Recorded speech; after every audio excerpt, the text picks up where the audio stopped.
জাহান্নামীরা যখন জাহান্নামে চলে যাবে, জান্নাতের মানুষগুলো একে অপরকে বলতে থাকবে জাহান্নামীদেরকে লক্ষ্য করে, হে জাহান্নামীরা, তোমরা জাহান্নামে কেন এসেছো?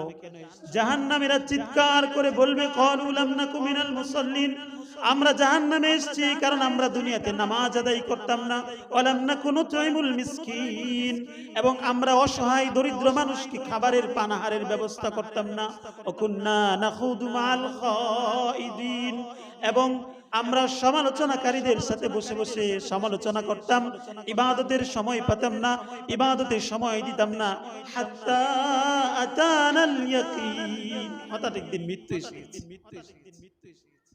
এজন্য মুহতারাম হাজিরিন, আমাদের অবসরতাকে কাজে লাগিয়ে আমরা যদি নিজেদের আত্মশুদ্ধি করতে পারি, আত্মাকে যদি পরিষ্কার পরিচ্ছন্ন করতে পারি, তাহলে আমাদের সফলতা নিশ্চিত আসবে।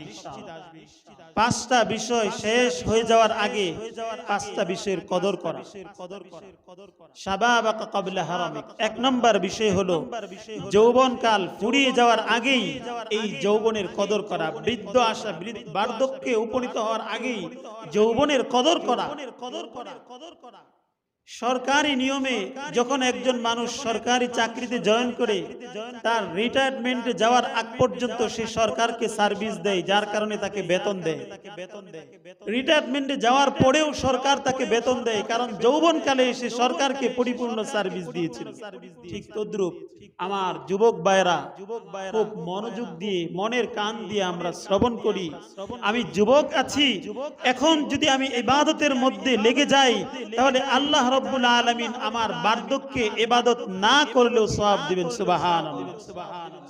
বার্ধক্যের কারণে মসজিদে আসতে পারি নাই, চোখে দেখি না, রাস্তায় হাঁটতে গেলে পড়ে যায়, অসুস্থতার কারণে বিছানায় পড়ে কাতরাচ্ছি, ওই যুবক মানুষটা মসজিদে এসে যে সওয়াব পাচ্ছে, আমি বার্ধক্যে উপনীত হয়ে ঘরে বসে বসে শুয়ে শুয়ে ইশারায় নামাজ পড়ে সেই পরিমাণ সওয়াবের ভাগীদারি হয়ে যাব ইনশাআল্লাহ।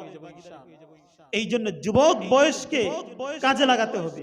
ইবাদতের মধ্যে নিজের যৌবনকে যদি আমরা কাটাতে পারি, সরকার যেমন রিটায়ারমেন্টের পরে আমাকে সার্ভিস দেয়, পেনশন দেয়, ঠিক তেমনি আল্লাহ রাব্বুল আলামিন আমাকে পেনশন দিবেন ইনশাআল্লাহ।